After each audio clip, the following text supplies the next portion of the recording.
Okay, great. This is Courtney Herman interviewing Art Jetter II, correct? Junior.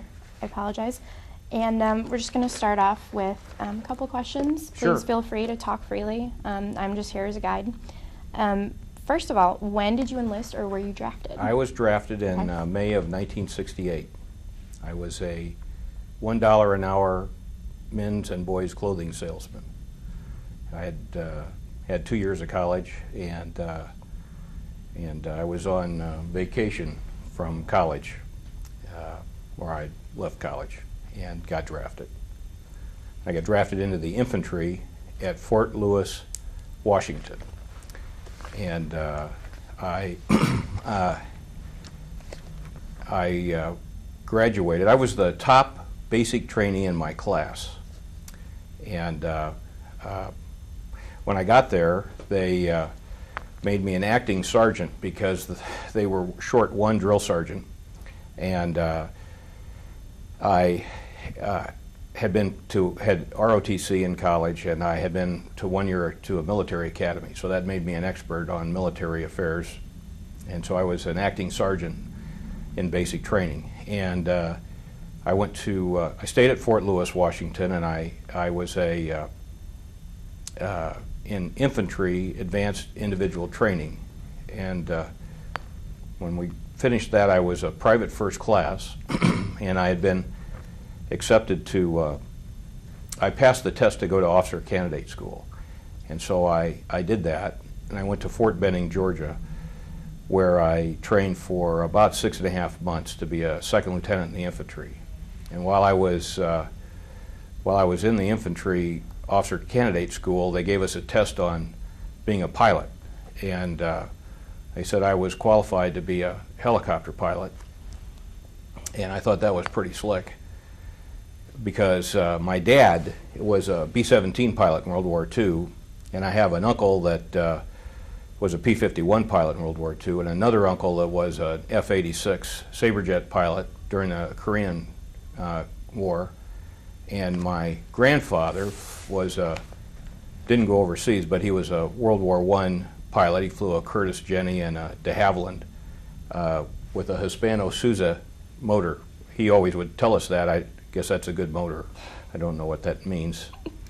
And so I was thrilled on a number of levels. I was going to be able to join the club with my parents, or my dad, my uncles, and my grandfather as an aviator. And also, I have terribly flat feet, and I wasn't really enthusiastic about the infantry. Although I thought that we had a good military, and I liked the opportunity. I also signed up for Special Forces Airborne and Ranger School, and the Army wrote me back and said, "How about you be a helicopter pilot first, go to Vietnam once, and then come back, and then we'll send you these other deals." And I took that to mean that they were short on helicopter pilots, and they didn't want to make too big an investment in one guy before they got something back or something in return. And so while I was in, I should have been in for, my best friend was only in the Army for 18 months. They had a thing called an early out. If you went through basic and AIT and went to Vietnam, and you came back and you had 18 months in, you could just get out instead of the 2 years you would have been drafted for. But because I went to officer candidate school, it changed my my time that I committed to 2 years and 10 months. And then when I went to flight school, that changed my commitment to unlimited. So I didn't know when we didn't know when we were going to get out. Anyway, I went through OCS. I came out as a second lieutenant in the infantry. I had a company assignment, a troop assignment, as the executive officer of a basic training company in Fort Bragg, North Carolina. And I stayed in that duty assignment from May until through December of '69, and I was the supply officer and the mess officer and the training officer and the supply officer, and I was also the courts and boards officer for the battalion. And that meant that with my 1 hour of training on the Uniform Code of Military Justice, I was an attorney. And so I defended and prosecuted soldiers in courts-martials, which took, an hour for the actual trial. But I think if there's anything I wasn't too happy with in my military time, I didn't think I was really prepared to perform that function. After the troop duty, I went to Fort Walters, Texas, January of 1970, and I learned how to fly a helicopter. I learned how to fly starting with a Hiller OH-23, and that was a lot of fun. I spent 4 months there. I really enjoyed flying. Then I spent the next 4 months at Fort Rucker, Alabama, where I transitioned. First I learned to fly instruments in a OH-13, which is a civilian, is a Bell 47G. I flew that for about a month to get my instrument rating, and then transitioned to Huey troop ships, which everybody called slicks. And they look like a minivan with sliding doors on both sides. I flew that. That's what I graduated from flight school to be a pilot, Huey pilot. And my job would be to carry troops in and out of landing zones and do administrative functions with it. And I did like that, but upon graduation, a representative from the new Army Cobra Gunship School in Fort Hunter Stewart, Georgia, came to Fort Riley and recruited a bunch of us, I think about a dozen of us, to be Huey Cobra gunship pilots. They were especially interested in infantry officers because we were trained to speak in infantry terms, and the people that we'd be talking to about the mission would be the infantry people on the ground. So we as they would say, grunt to grunt. One grunt can understand what another grunt is saying. And I think that they were correct in doing that. And so I went from there to Benoit, Vietnam, the Benoit Airfield. Sat in the bleachers for 3 hours going through orientation, which I thought, I was a first lieutenant by the time I got there, a first lieutenant in the infantry flying a helicopter. You'd think I'd know something about war. I remembered this movie I saw about when in World War II where they were landing Marines out in a C-47 and one of those little dinky islands in the Pacific, and it was getting shelled, so they never actually stopped the plane. These guys were just jumping out the back door. So I thought that's what we would do. And I thought, we went over there in our Class A uniforms and got off the plane in our Class A uniforms. We didn't have any rifles or pistols. I really thought that was odd, and went and sat in the bleachers, which you don't expect that in a war. You expect to run off the plane in your fatigues with your rifle ready to shoot somebody, but that's not what happened. While I went through orientation, they asked what duty assignments we'd like to have, and I knew some people in the 1st Air Cavalry Division, and I liked the history and the way they were, just the way they conducted business. I thought they had it pretty well figured out, and they had some elite Cobra units, and I was pretty excited about that. So I volunteered for the 1st Air Cavalry Division and was assigned to the 2nd of the 20th Aerial Rocket Artillery, and then from there to Charlie Battery, the 2nd of the 20th Aerial Rocket Artillery. And I should explain what that means. Please. The 1st Air Cavalry Division had a lot of howitzers, had a lot of cannons, and they, when the infantry goes to war, the king of battle is the artillery, and they just blanket things with artillery shells, and the idea is to make it so the infantry takes as few casualties as possible when they engage in the battle. And the 1st Air Cavalry Division thought that it would be good to have a Cobra helicopter gunship unit that they could load full of rockets, load to the capacity with ammunition, and use that in lieu of regular tube artillery. And the reason that they wanted to use Cobra gunships in lieu of artillery was that we would fly to the battlefield and we could see the enemy and we could see our people, and we wouldn't make mistakes. We wouldn't accidentally drop an artillery round on the friendlies. We would be able to engage the enemy directly. We could see the enemy, and we could develop, our mission would develop as the battlefield developed without having to have somebody, a forward observer, stand up and see how to adjust the fire. And it proved very successful. It really proved successful, and so we flew an awful lot of missions. I'm not sure what the average helicopter pilot flew in Vietnam, but I think it has to be between 150 and 300 missions, and it was reasonable for us to fly 1,000. And I flew 1,032, which was, I thought, I didn't get enough sleep, but it was a lot of missions. Our missions, though, lasted about an hour to an hour and 15 minutes, compared to like my dad here, whose average mission was about 8 hours, I would guess, to fly from England to Germany and back. What was your typical mission, or was there? Yeah, we had 3 regular and 1 irregular assignment missions. The first mission was as artillery, and so what would happen is you'd have a sortie of Huey slicks, UH-1 Model D helicopters would fly to a landing zone and insert our troops or pick them up. Well, our job in that case would be to escort those helicopters from their starting spot to the landing zone. When we got to the landing zone, there would be usually be 3 helicopters. And in our helicopter, the Cobra only has room for 2 people in it, one in the front and one in the back.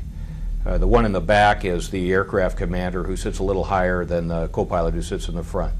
The aircraft commander has control of all weapons on board, but mainly shoots the rockets from the wings. And there's 4 pods of 19 rockets. I think that's 76 rockets in total.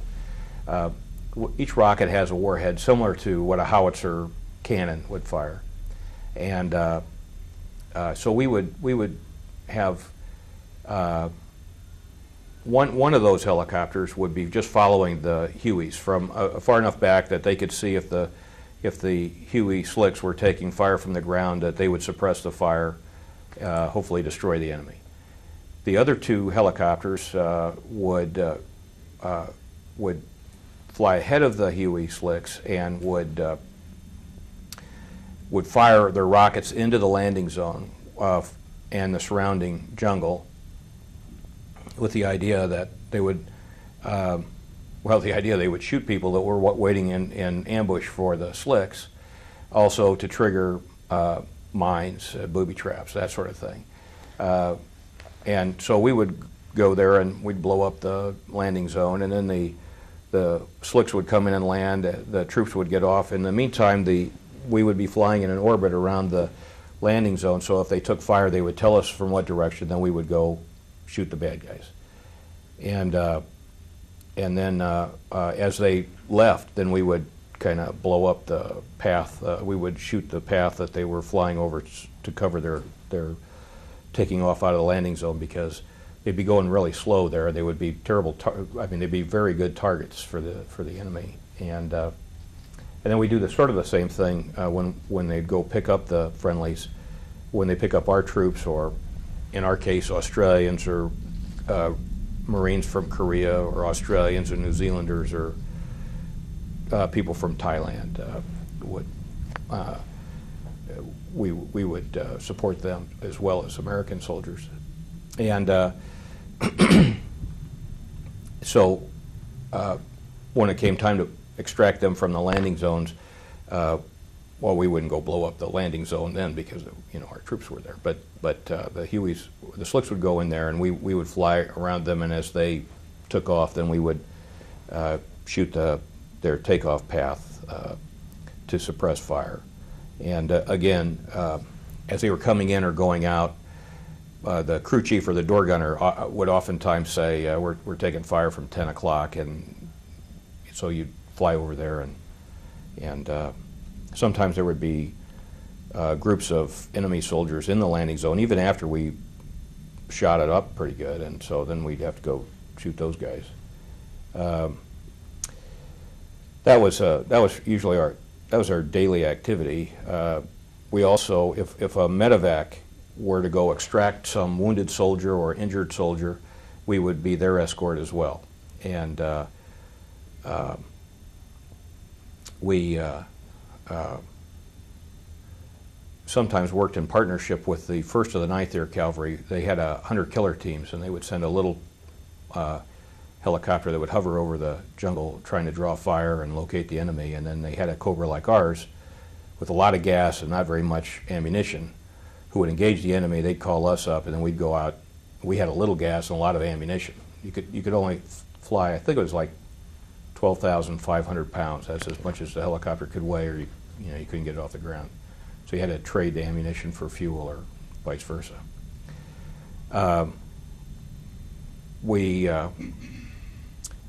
I had some special missions, and that would be a special mission would be I was, sometimes they say it's better to be lucky than smart. I mean, this is kind of a humorous thing, I guess, but my crew chief, who he didn't fly with me. I mean, he was back in the base camp all the time, but it was his aircraft. So they let the crew chiefs paint nose art on the helicopters. Later, they stopped him from doing that, but on my helicopter, he painted. He was a Chevy mechanic in the States before he went over there. So I don't know if you ever saw these license plates that would say USA-1, and they'd be in the red, white, and blue striped and stars and stripes letters. Well, that's what it said on my helicopter, and I think I don't know if this is worth. Probably won't show up, but because because that was on my helicopter. See, I don't know if you can see that, but because it was on my helicopter, some dignitary would come to Vietnam and they would say, "We need somebody to fly protection, security for so and so.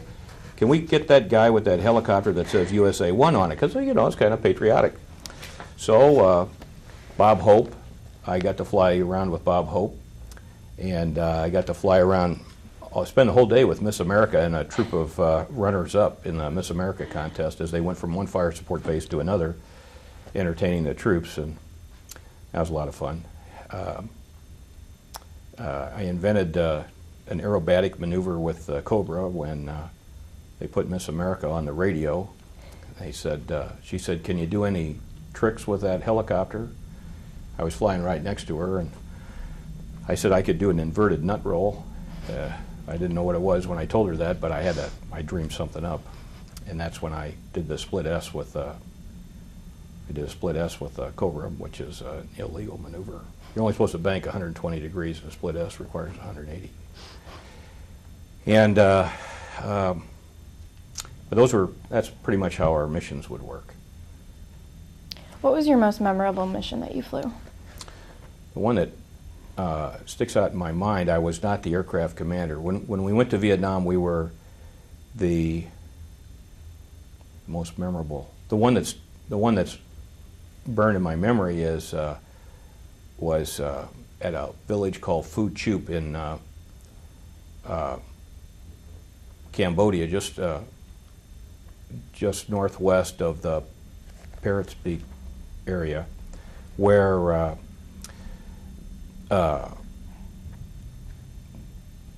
the 33rd NVA regiment was in the rubber plantation, hiding there, and there was a command and control helicopter, a Huey, that got shot down right over there, and we were very close. So we heard the call we heard the Mayday on the guard channel, and we went over there to see if we could help them. where they landed was right by the road, and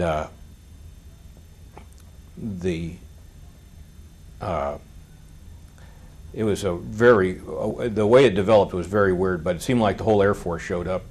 And there were two of our helicopters, and there was one of those Shadow, I think they call it. I was an Air Force plane with some miniguns on it, and there was an F-4 fighter and a Phantom, and us, and well, the F-4 might have been Navy. I don't know where they were from, and so we're having this war. I mean, there's a lot of shooting going on, and there's these guys down there by the road, and here comes this 2.5-ton truck up the road, like they don't even know there's a war going on, and it's driving probably from Phnom Penh, Cambodia to Vietnam, and they just stopped and picked these guys up and kept going, which I thought was phenomenal. But what kept them from getting shot was, I remember the F-4 just, like he came from the moon, he came straight down and dropped some, I guess, 500 or 750-pound bombs, and it did a U-turn at the bottom and went straight back to the moon again, and said he was taking fire and that he should put those helicopter gunships back in there and suppress the fire before he dropped some more bombs. And I thought, probably we cost a lot less money, that's what I was thinking, than his airplane. That's why. But it seemed like this whole regiment came out of when these guys were still on the ground, when that command and control helicopter was still on the ground, it seemed like this huge surge of humanity came out of the rubber plantation, and we kept shooting and shooting. Everybody was shooting at everybody, and but they hid behind bushes. I mean, bunches of them would get behind one bush. It just seemed nuts. I mean, it's like nobody trained them how to be soldiers. You know, you should disperse, and when a Cobra points its nose at you, you ought to go someplace else. You know, you shouldn't. Well, you shouldn't. Well, anyway, it was a lot of.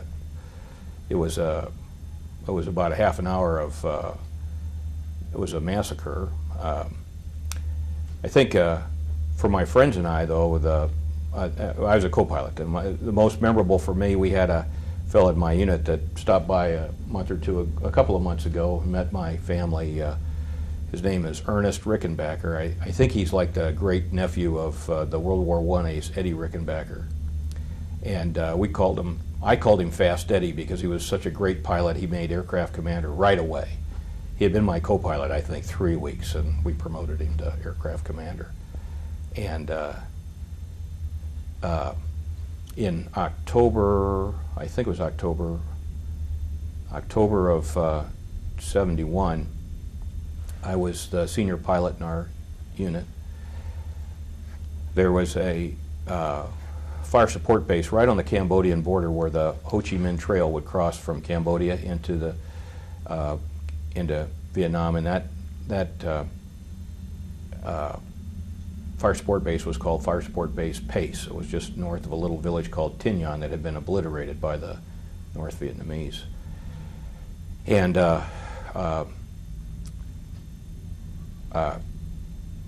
there was some story about one of the soldiers refused to go on patrol, wrote his member of the Senate, and that senator said, "Get him out of there." And for some reason, they did it. They were going to evacuate the fire support base. So so our whole unit was to go up there and cover the extraction, which was a sad thing because when politics takes over the war, you shouldn't have one. You should just keep all the politicians out of it. You make a decision to have a war, give it to the military, and then when they're done, you can bring politics back into it. But to have all this, it seemed to me the whole time we were there, if we looked like we were winning, they would try and figure out some way to make it so that we would even up the score, you know, so that we wouldn't be an overwhelming force. And the reality is, you should never have a war where both sides are equal power. If you're going to have a war, only do it when you know you're going to win and you have overwhelming superiority. Otherwise, a lot of people get killed. So anyway, I thought it was a terrible mistake to withdraw from Fire Support Base Pace. Nevertheless, that's what they did. And so the day before the withdrawal, was scheduled, we all went to set up a camp at a place called Tay Ninh City, a beautiful Vietnamese city in the Third Corps of Vietnam, northwest of Saigon, near the Cambodian border. And it was just straight south of this fire sport base Pace where the Ho Chi Minh Trail crossed the border. And so we all landed there. I think we had 10, or I think we had 12 Cobras in our unit at the time. And so we landed there, and since I was a senior pilot, my Wingship pilot and our 2 co-pilots, myself and our commanding officer, went to get a tactical briefing from the Tactical Operations Center. And just as we get the briefing, and we see that there's now radar-controlled anti-aircraft all over the place, and all these people that would take their helicopters and they were all getting shot down, and you know, it's a bad thing. And well, we're only, I think, 23 years old, so we're like, the only thing that can hurt us is kryptonite. So, you know, that's just another day, I think. So we're walking back, and Tay Ninh came under, Tay Ninh City and the airport came in under rocket attack. So we all ran to our helicopters and took off. And so I was, we came back and landed, and then there was a mortar attack on Far Sport Base Pace. And before we shut our helicopters down, I asked my Wingship, do you want to go up there? And he said yes. And so we told our commanding officer, the 4 of us, two helicopters, we'll just go up there and we'll put a stop to this incessant mortaring of Fire Sport Base Pace. I mean, that was the scary part. There were somehow or another that they had set up these mortars that they never missed. They never missed. It was always landing in the Fire Sport Base. And they had surrounded the place with these radar-controlled anti-aircraft, so they couldn't get anybody in, they couldn't get anybody out. So we thought we would go really low level through the treetops and get all the way up there and then see what the deal was. So as soon as we got even with Fire Sport Base Pace, we popped up. We were talking to the ground commander, and we got up to about, I don't know, 2,000 feet. We're climbing, and I could see right across the border, and the border is marked with a creek right there. I could see 6 guys over there with a mortar tube, and you could see the mortar, you know, leave the tube and come land right in the middle of the Fire Sport Base.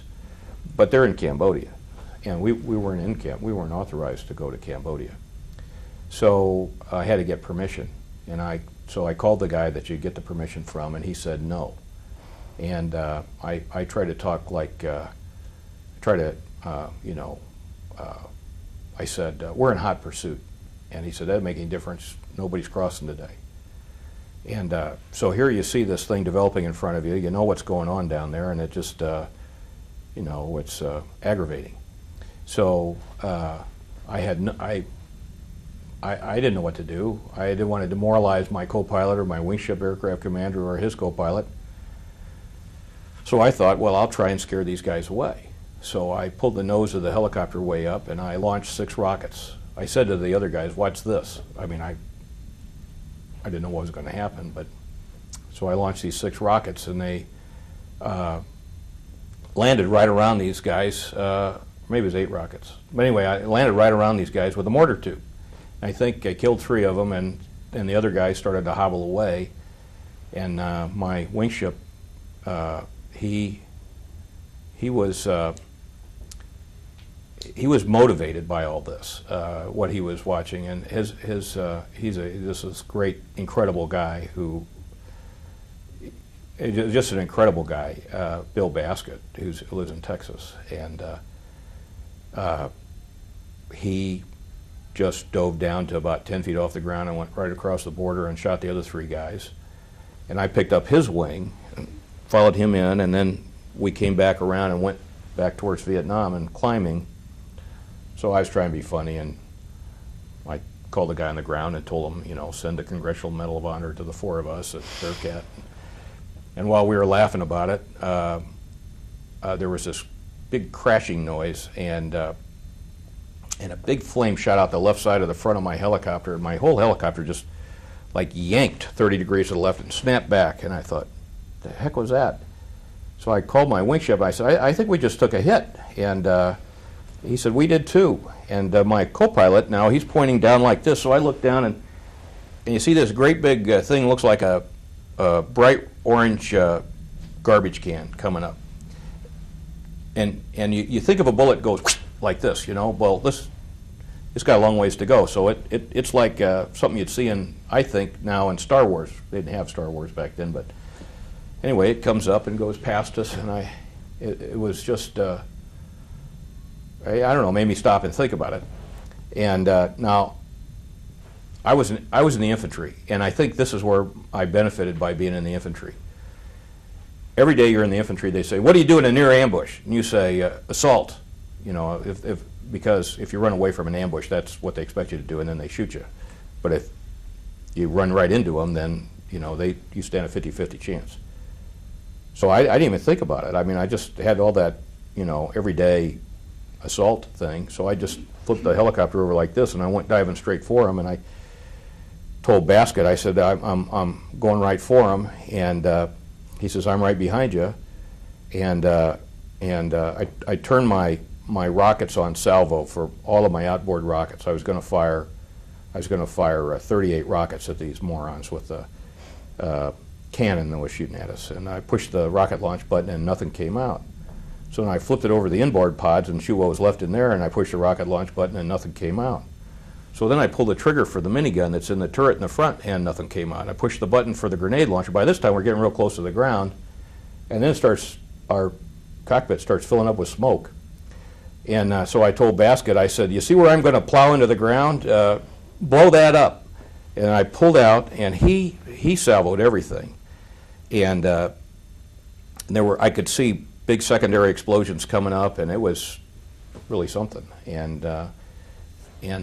But our cockpit now is getting real smoky, and you know, you make those helicopters out of magnesium, and there isn't really much anything that burns any faster and hotter and brighter than that. So I was figuring the closer to the ground I was, the better off I was going to be.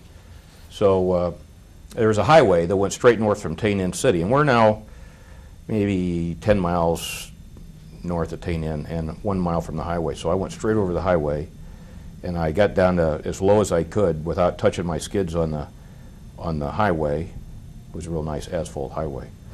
And I just went as fast as that helicopter could go all the way back to Tainan City. And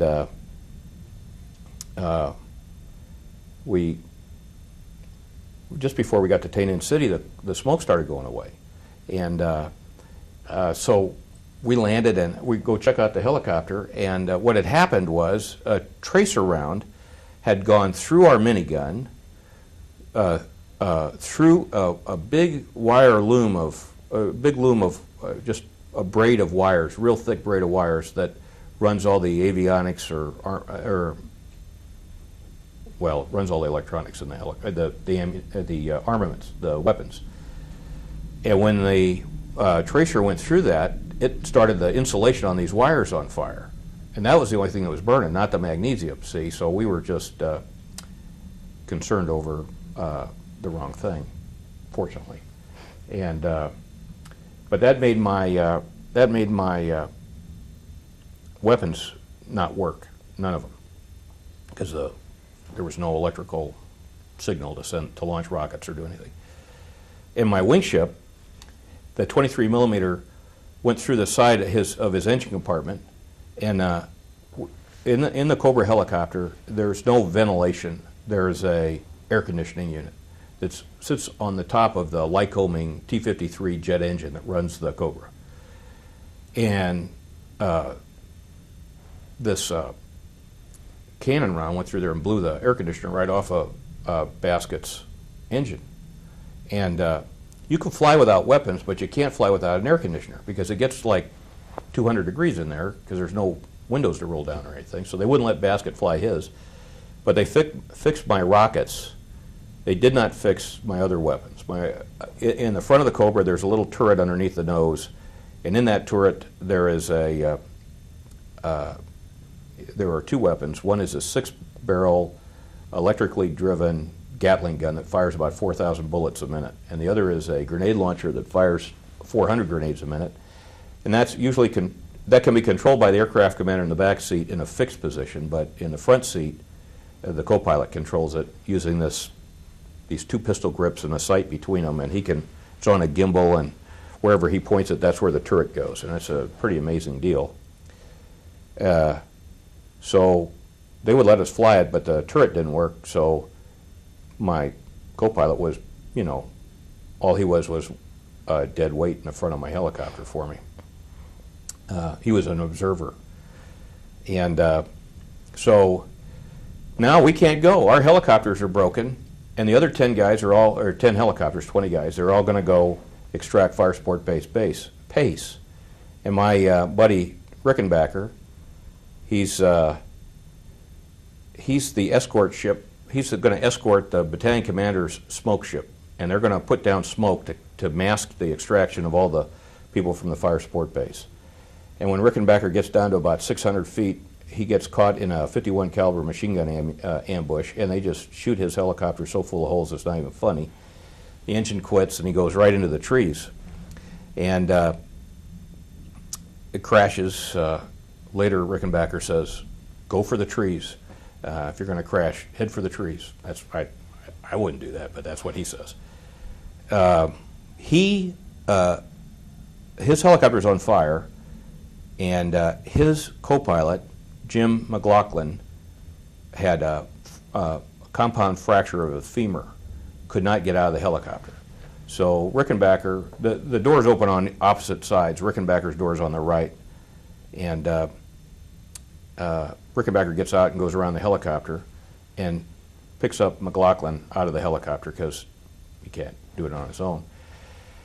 There's a big dirt mound right in front of the helicopter, and the thing is burning like crazy now, so Rickenbacker sets McLaughlin down behind this dirt berm. Rickenbacker's injuries were burns, but he didn't break any bones or get any bullet holes in him. And but McLaughlin had to go home. Anyway, McLaughlin's kind of woozy over all this, and Rickenbacker says, "I know where the Fire Sport Base is. I'll go get him and bring him to us." And he says, "Where's your pistol?" And McLaughlin says, "I must have left it in the helicopter." So Rickenbacker gives him his pistol and says, "Shoot anybody that comes up. I'll go get help." So Rickenbacker leaves, and he goes. He's kind of going the long way to get the Fire Sport Base. In the meantime, the guys at the Fire Sport Base, they have seen this helicopter go down, and they get a squad, and they go right over there to get these guys, and all they find is McLaughlin. And they say, "Where did he go?" Now, in the meantime, all of my 10 helicopters, they've all run out of gas. They got to come back to Tainan City, which leaves only me. So I don't know what I'm going to do, but I go up there looking for Rickenbacker. Because I know they got McLaughlin, but anyway, they go over and they see McLaughlin, and he tells them that Rickenbacker's gone the wrong way and he's going east, which is about 40 miles to the ocean through jungle, instead of across the road to the Fire Support Base if he goes west. So I told my co-pilot, I said, I'm gonna land in the Fire Support Base. Oh no, they brought McLaughlin back. The commanding officer of the Fire Support Base acquires somebody, an individual, on ground surveillance radar across the road in the elephant grass, and he tells me, "I think that's your guy." And so I told my co-pilot, "Well, I'm going to land in a Fire Support Base," which I'm sure nobody thought that was a good idea, "and I'm going to let you out, and then I'm going to go pick up Rickenbacker, and if it is Rickenbacker." And I mean, my co-pilot didn't do me any good anyway. He couldn't shoot anything. So we're landing in this, but before we land, this medevac comes up the road and says, "I'll get him," and fortunately it is Rickenbacker, and picks him up. Anyway, for all of us together, old friends, this is a very memorable thing. We just found McLaughlin just like a month ago. So he's been in contact with a bunch of us. We still see a lot of each other. Rickenbacker came to visit, as I said, in July. And I see, going Friday to Washington to see a bunch of them. My commanding officer will be there. And, you know, it's just like, they're just like a bunch of brothers, you know, even after all these years. After that one short little year with these goofballs. Yeah, that was my next question, what the camaraderie was like between Yeah, the it's a weird pilots. thing. Yeah. Yeah, it's a very strange thing. You know, after all those years after World War II, I watched my dad's crew come to his house and brag on him to his family, and you know, that's really a moving thing. And I think that's probably true with all of us. And we try to stay together. We probably know where 100 or 120 of us are that served with that unit over a 3-year period. Officers and enlisted. We didn't have a lot of pilots in our unit at any one time. I think the most we ever had was maybe 32. We had 26 during they had this Battle of Anlock when they started bringing tanks down in May of '72, and we had 26 at the time, and I had just gone home. Well, I'd gone home in December, and they lost 6 of our pilots just in that one battle, and that was the worst it got for us. But I had extended for 6 months, and the extension didn't go through. They told me to go back to Fort Riley, Kansas, and wait for orders to come back to Vietnam, and I never saw those. I never saw our Cobras or our unit again. They stood down. The Blue Max is what they called our unit, 2nd and 20th Aerial Rocket Artillery. To be fair to that unit, it was the 2nd and the 20th Aerial Rocket Artillery until June of 1971, when they got a new commander and new way of doing things in the Army. This guy's name was Major Larry McKay, and he took over. And coincident with that, they changed the name to F Battery 79th Aerial Field Artillery. Why they did that, I don't know, but you know, for all those military historians watching, maybe somebody knows. What was it like when you first got home? I came home twice, so I got to see it twice. And I know you hear that people say, well, that's all made up stuff about people spitting and calling names, but that's not made up stuff. And I saw it twice. And it makes you wonder what's wrong with people. And it's not like we invented this war. The country called on us to go do this, and we did it. And then to come home to that was pathetic. I came home twice because my best friend was getting married, and he was an early out guy. And he found out from the Army that if you somehow, I don't know how, he finds out stuff like this all the time. He found out that if you had been there so long but still had so much time to go, that in this window you could take a 2-week leave and go back to the States. So he wrote me a letter and he said, you can do the following thing, and I want you to be in my wedding, and that's when it's going to be. So that's why he went home twice. I went home for his wedding, and I went home when I de-roast. I would have gone home a 3rd time if my extension had gone through and I went back to my unit. But you know, they had idiots waiting outside chain link fences and to call you names, and I mean, it was terrible. But Desert Storm was sort of a vindication for a lot of Vietnam veterans. I think that, you know, if our political leaders understand their responsibility, then they let them. If they're going to have a war, they do it right, and you go and you come back, and then that's. Anyway, it wasn't a good thing, but when the guys came back from Desert Storm, it was a good thing. Mm-hmm. What did you do after you came home? I went back to college, mm-hmm. and I graduated with a degree in business and emphasis in economics, and I took a course in Southeast Asian history to fulfill my history requirements, just to figure out what had gone on over there, and realized that we were but a speck in the horrendous war-inclined history of Vietnam. Yeah, they're either always having a civil war or they're having a war with China, and it was a cyclical process. About every 80 years, it seemed like they were at war with China, or on the off 80, they were having a civil war between the North and the South. So I think in the grand scheme of things, the amount of time that we think we spent there was too long. The time they think there was rather right. insignificant. I think, though, I would like to say, if you know, I said if you're going to fight a war, do it the right way. I met a lot of really nice people and a lot of really nice Vietnamese people. I bet you're not going to ask me if I was the domestic hire fund custodian while I was in Vietnam, so I'll volunteer that information. Please. And the domestic hire fund custodian, they call some kinds of officers, like commission officers, the slang for that is RLO, real live officer, and they give you extra duties. And I had a bunch of extra duties in Vietnam. I was the morale officer because I took a 55-gallon drum and made it into a shower. That made me the morale officer. And I was the domestic hire fund custodian, and that meant I collected money from all of our troops, and I paid the Vietnamese indigenous or Vietnamese employees. We had a bunch of Vietnamese employees. We had, hooch maids, and hooch maids were they were all women, but they cleaned sleeping areas, they washed clothes. We had cooks. We had a barber. We might have had some other. I had a translator. I even learned to speak some Vietnamese. Not enough to negotiate, but enough to have a conversation. But she always helped. She was quite a practical joker. She liked to get me in trouble by giving me the wrong words for specific instances that would be very embarrassing once you found out what it really meant. And I said, I'm going to the PX. I probably shouldn't tell this. I'm going to the PX to buy Tide soap.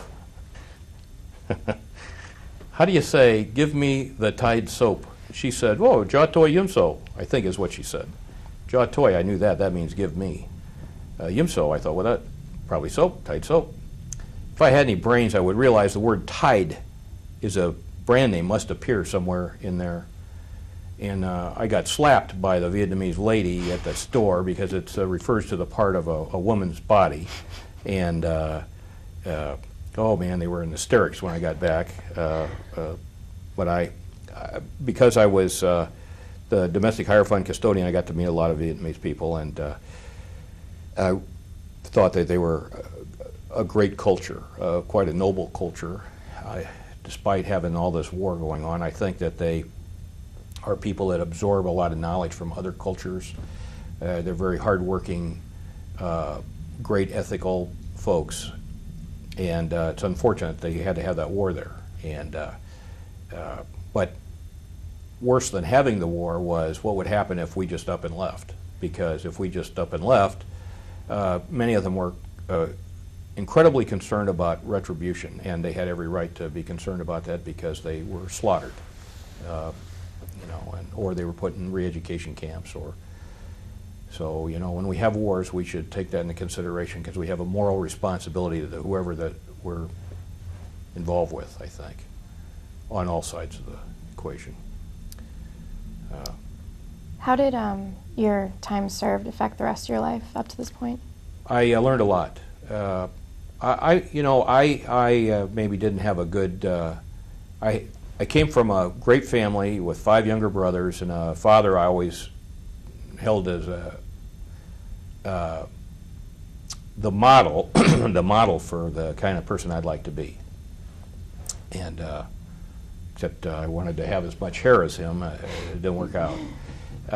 He's a guy that has always seen the glass as almost full. He's got a great attitude about everything. He has some of the best friends a guy could ever hope to have, and just led a spectacular life. I always want to be like that, but I really didn't have a lot of faith that I was capable when I was a young man. I really didn't. I don't know that I invented my own direction or didn't have a lot of.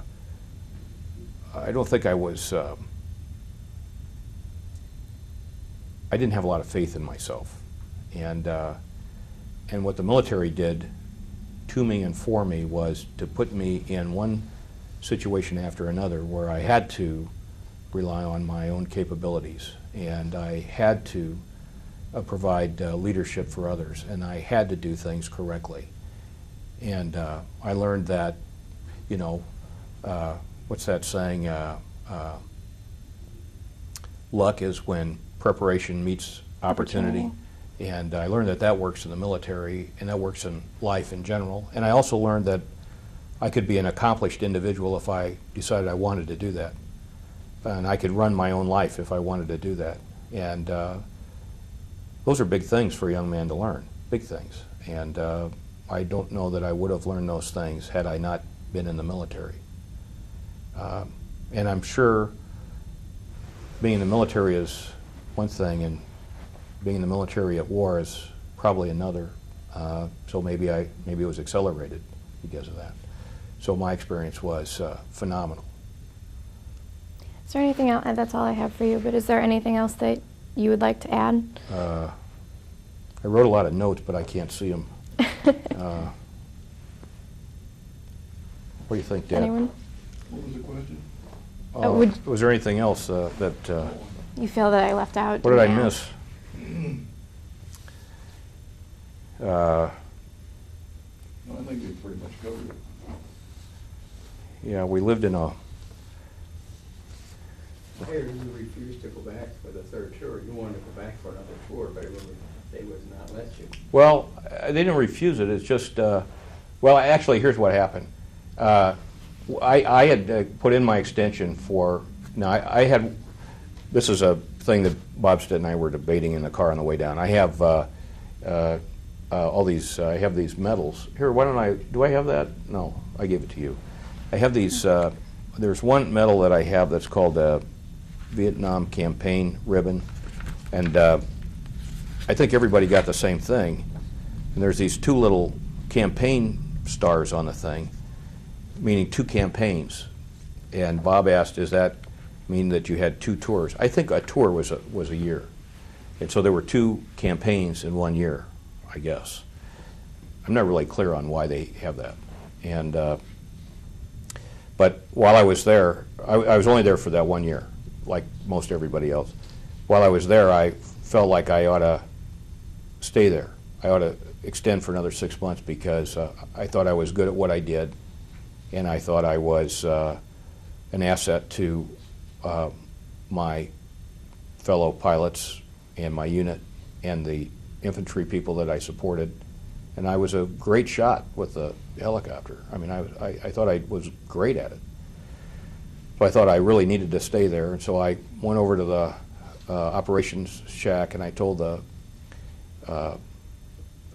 company clerk, put me in for a 6-month extension. He says, I got it taken care of.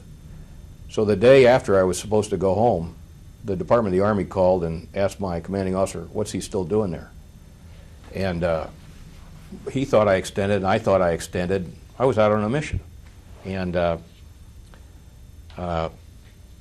so we went to the 1st Cavalry Division offices, and we called the Department of the Army, and my commanding officer said, he's mission essential, he's supposed to be on a mission right now, I need to keep him here.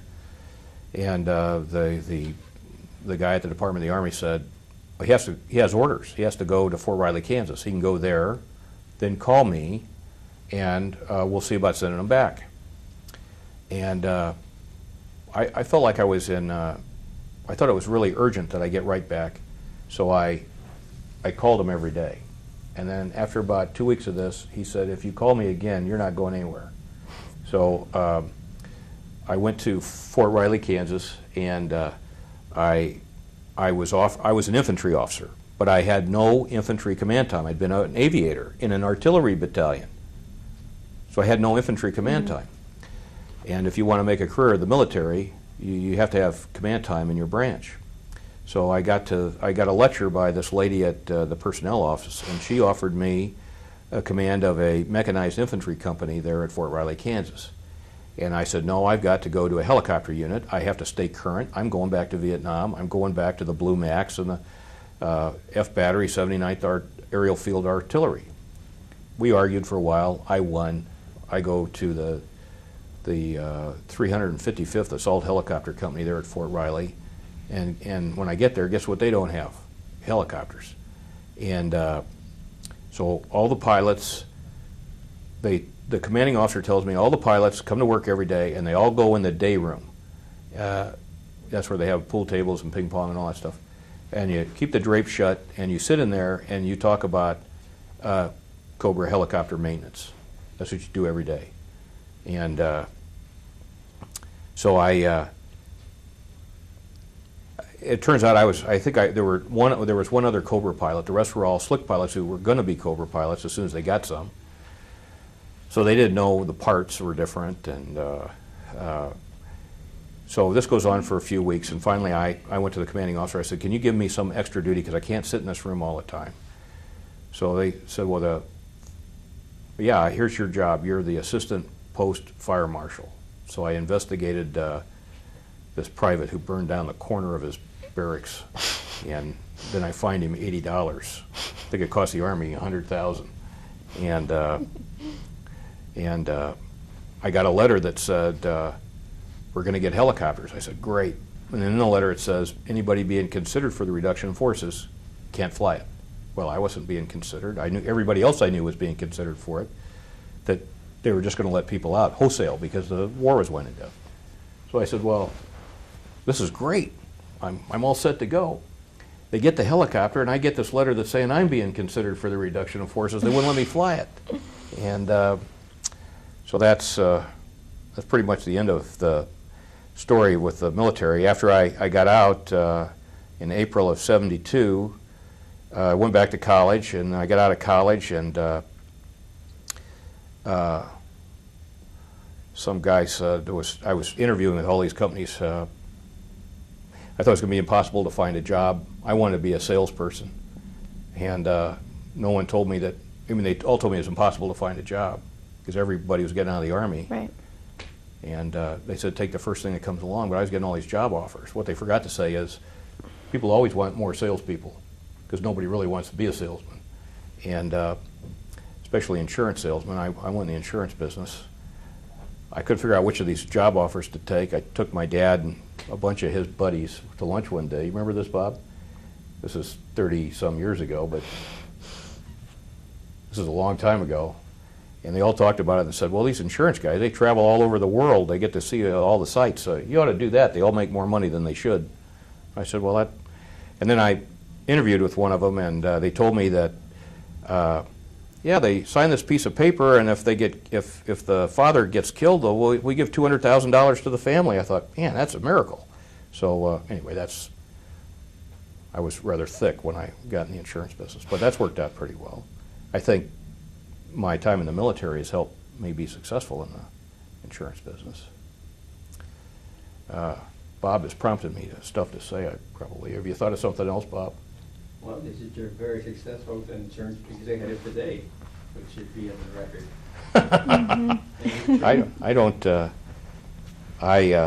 I remember my son said that when he was going to graduate from college, he said, well, maybe I'll go in the Army. And I had this terrible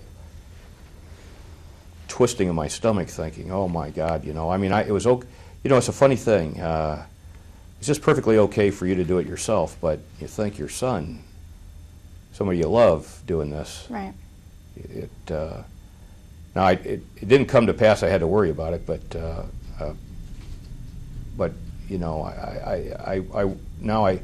I said this to my mother, and she said, how do you think I felt when you went to Vietnam?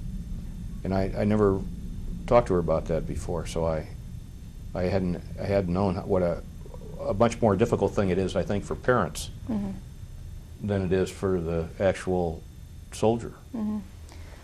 On behalf of the Durham and the Oral History Project, we'd like to thank you for your time and your experiences and for your service, all of you. Thank you very much. Thanks very much.